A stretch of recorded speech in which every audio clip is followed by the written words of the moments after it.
Never report of a teacher shot. More than 3 months after first-grade teacher Abigail Zwerner was shot by her 6-year-old student in class, the mother of that young boy has now been criminally charged. A Newport News grand jury indicting 25-year-old Deja Taylor on 1 count of felony child neglect and 1 misdemeanor count of recklessly leaving a loaded firearm so as to endanger a child. Who would be prepared for a 6-year-old to bring a loaded weapon onto school? After authorities announced the 6-year-old would not be charged with a crime, the Commonwealth's attorney said every criminal case is unique in its facts, and these facts support these charges, but our investigation into the shooting continues.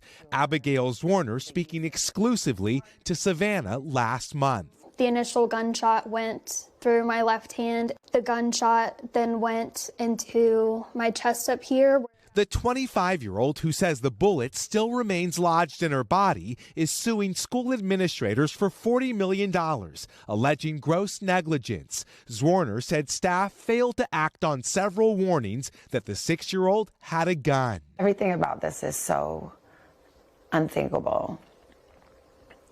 I wonder what you think or how you feel about this student. I just will never forget the look on his face that he gave me while he pointed the gun directly at me. That's something that I will never forget. The boy's family also said he suffers from an acute disability and that he was under a care plan at the school that includes his parents accompanying him to class every day. But according to a statement from the family, the week of the shooting was the first week when they were not in class with him.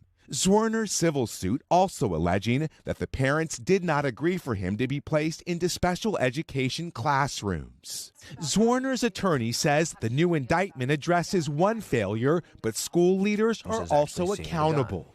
At that point in time, you have a ticking time bomb in the school, and the school failed to do anything about it.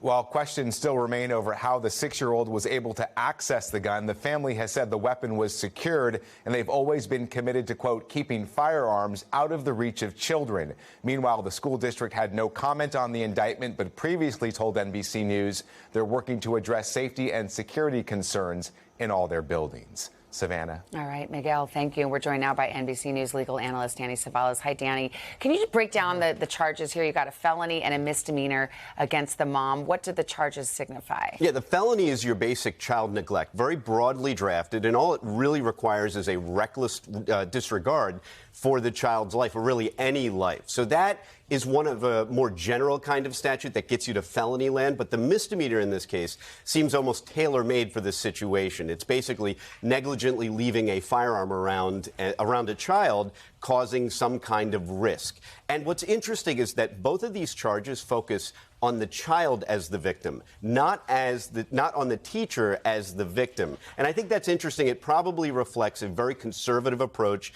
They knew this would be the easiest route to a conviction, and they don't want any charges that would imply that the child had any kind of volition or control or was any independent actor. Let's talk about the mom for just a second. What does the grand jury take into account? I mean, in all the published reports, the mom or the dad was in school with the child every day except for that one day. The mom says that the gun was on a top shelf. She called it with some kind of trigger lock, keeping it away. What factors is the grand jury taking into account when they're deciding whether or not to charge the mother? All they need is probable cause in a case like this, and they've got a lot of the evidence already known in the public. You have a firearm, you know who it belonged to, the child got a hold of it, the child came to school, the child used it and caused someone injury. On the defense side, which really doesn't come up at the grand jury phase, but you can expect, and you can already see them formulating their defense, which is, hey, look, we secured the gun. They'll probably bring in witnesses and other evidence to say we had this gun secured, but that raises a problem that I call the abracadabra problem. Well, if you had it so secured in the house, how did the child get the gun? And then that may mean, who do you call as the witness if you're the prosecution?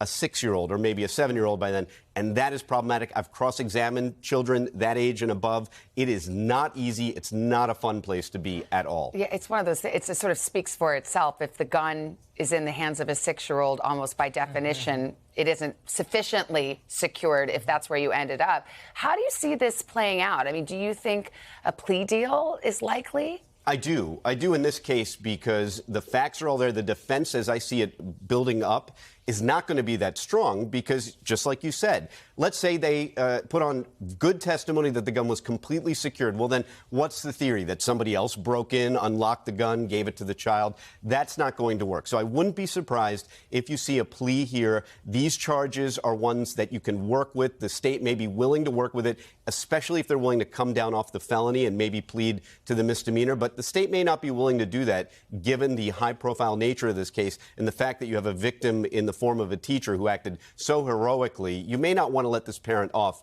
with just a misdemeanor if you're the state. And just real quickly, there is a civil lawsuit against the school administrators, the assistant principal, the superintendent, and the school itself.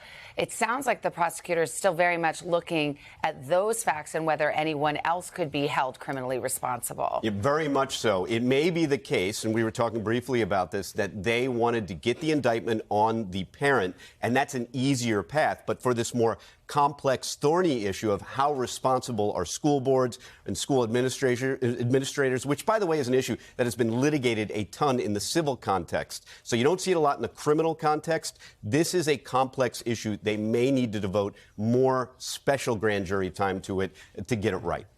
All right, NBC News legal analyst Danny Cevallos. Danny, thank you very much.